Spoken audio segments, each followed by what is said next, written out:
After a crazy, and I mean crazy time at Circle M Livestock Safari Park in Shelby, North Carolina, we headed to Ingalls, where we accessed the first Broad River Trail. Well, I mean, it says bicyclists.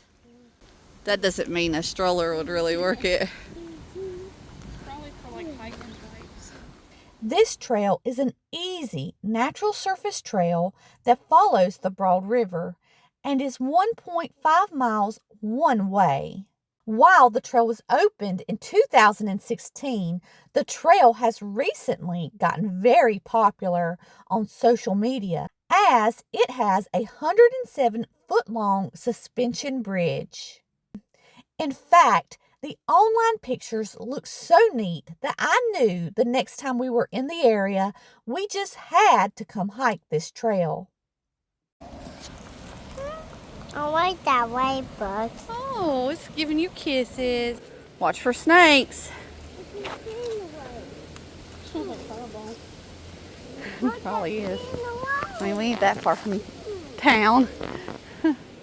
Sadly, while I was making this video, I did find out that Hurricane Helene did a lot of damage in the area, and the bridge is now being repaired. The trail is actually part of a group of trails known as the Carolina Thread Trail. These trails make a network connecting greenways, walking paths, and river trails known as blueways. These Carolina Thread Trails can be found in 15 counties in North Carolina and South Carolina. During my research, I also found out that these trails make up over 425 miles of walking and biking paths and 170 miles of blueway. Holy.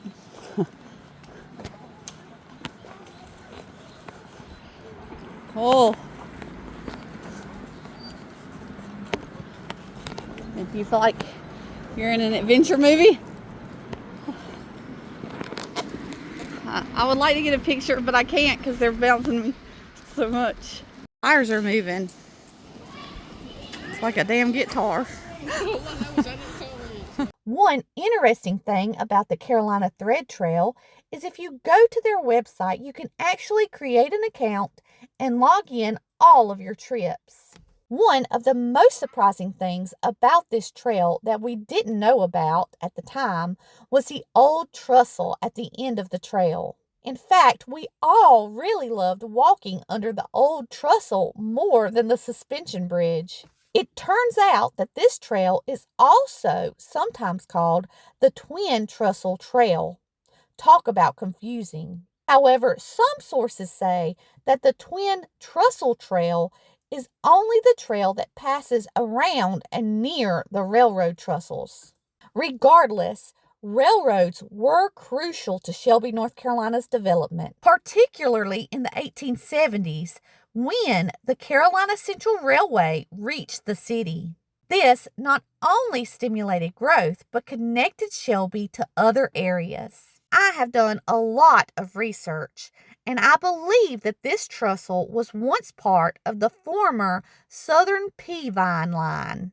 This particular line was opened for operation in 1890. The line ran from Marion, North Carolina to Camden, South Carolina, and passed through here in an area known as Sandy Run. From what I've read online, I believe that the train ran on this line until 1985. The conversion of the Peavine Line to the Peavine Trail began immediately after the city of Marion purchased the rail line from Norfolk Southern in 2010. From what I've read, besides hiking here, you can also hike a section in Marion and in Camden. While it says online that this place is a great place to enjoy water activities like kayaking, canoeing, swimming, and paddleboarding, we didn't see anyone doing those things, so we definitely weren't going to risk just jumping in.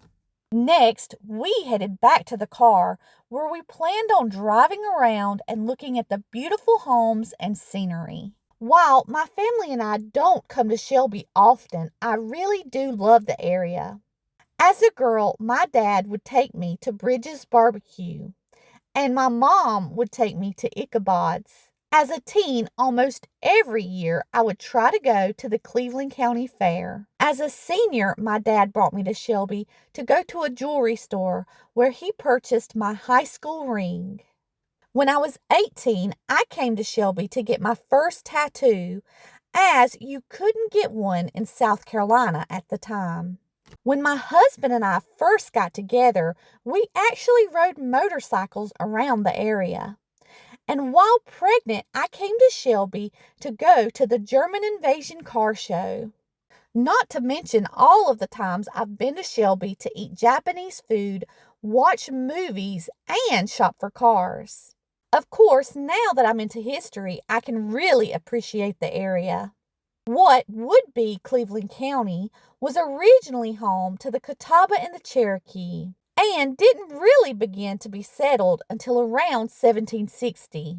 Some of the early Scots, Irish, and German surnames to be seen here included Blanton, Gardner, Webb, Young, Hamrick, Ray, and McBuyer. By 1841, Cleveland County was formed from parts of Rutherford and Lincoln counties. The county was named after Colonel Benjamin Cleveland, a hero at the Battle of Kings Mountain. After the General Assembly formed Cleveland County, they determined that the county seat should be within 4 miles of Lithium Springs. Lithium Springs, like many springs in the area, was known for its medicinal properties, which is near the Cleveland County Country Club. After much dispute, James Love, an influential landowner, provided 148 acres for the town of Shelby. When the town was incorporated, it formed a circle extending 1/4 mile in each direction from the public square. The streets were designed to be wide, like the streets of Washington, D.C., and like the town's namesake, the streets were named for prominent figures of the American Revolution. Shelby was granted a U.S. post office in 1841, and William B. Morris was its postmaster. Prior to the Civil War, Shelby actually grew relatively slowly. This is believed to have been due to poor roads, lack of bridges, and no railroads yet being in the area. One description that I found of Shelby during this time states that it was just a wide place in the road, mostly wood and all frame buildings, with the exception of a brick courthouse. During the 1880s, Shelby's economy was based on agricultural products like corn, wheat, oats, cotton, potatoes, rye, sorghum cane, tobacco, and vegetables. Like everywhere in the South during the Civil War, many of the men here went off to fight. By the spring of 1865, Union General George Stoneman's army from Tennessee, a force of 16,000, ended up in the town. Cleveland County resident James Carson Elliott wrote of Stoneman's men, stating, "They are marauding through the county in a quest for horses and provisions."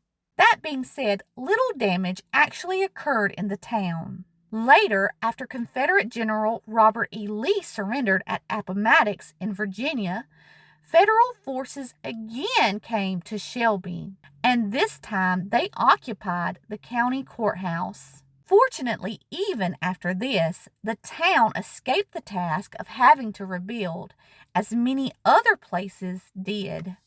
During Reconstruction, Shelby was a significantly violent place, particularly in the 1870s, due to the presence and actions of the KKK.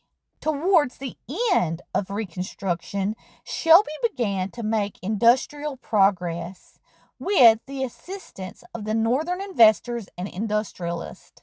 When the railroad finally came to the town, So did Shelby's first banking institution, the Cleveland Savings Bank. In 1872, Northern investor J.J. Babington came to the area and established the Carolina Sewing Machine Company at the old Shelby Foundry on North Lafayette Street. Most sources agree that the Democratic victory of Zebulon Vance as governor, along with the recall of federal troops in 1877, marked the end of political and military reconstruction in North Carolina. By 1897, the civic pride of Shelby had grown, and the area had a Masonic Lodge, YMCA, and a Woodsman of the World. In 1894, the women of South Washington Street organized a literary club.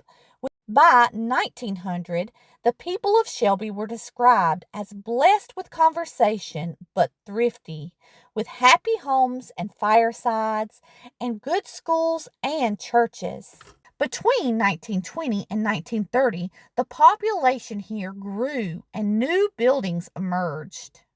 During this time, structures like the McPhee House were moved to the rear of their lots, so more modern homes could be built.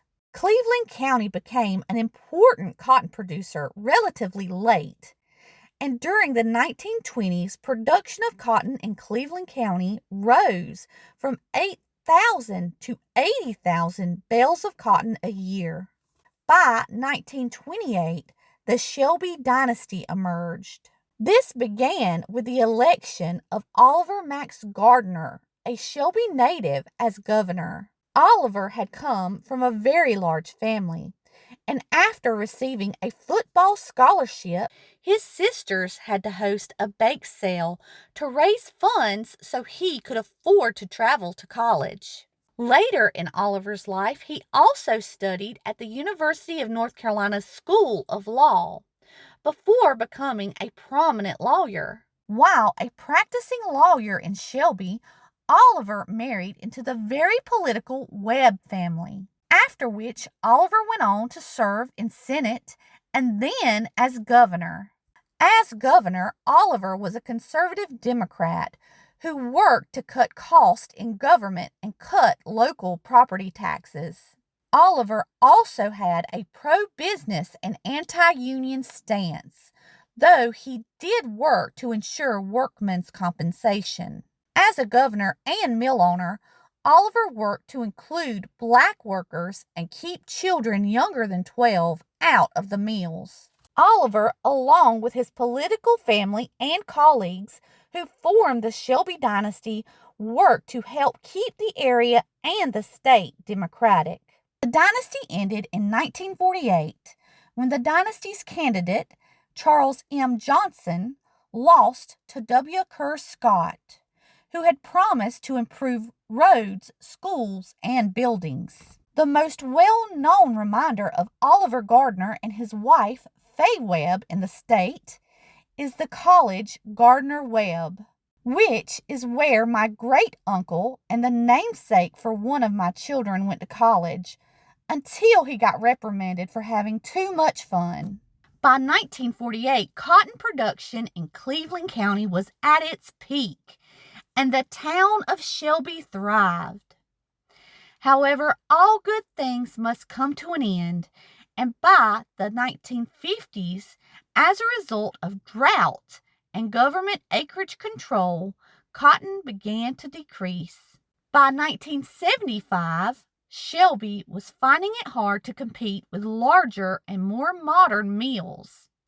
And then later, work declined even more as Shelby's textile manufacturing could not compete with foreign exporters.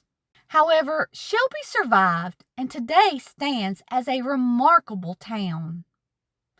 A town known for its musical heritage, particularly bluegrass, due to Shelby being the birthplace and home of Earl Scruggs. Though it should be stated that many notable people have emerged from Shelby, North Carolina.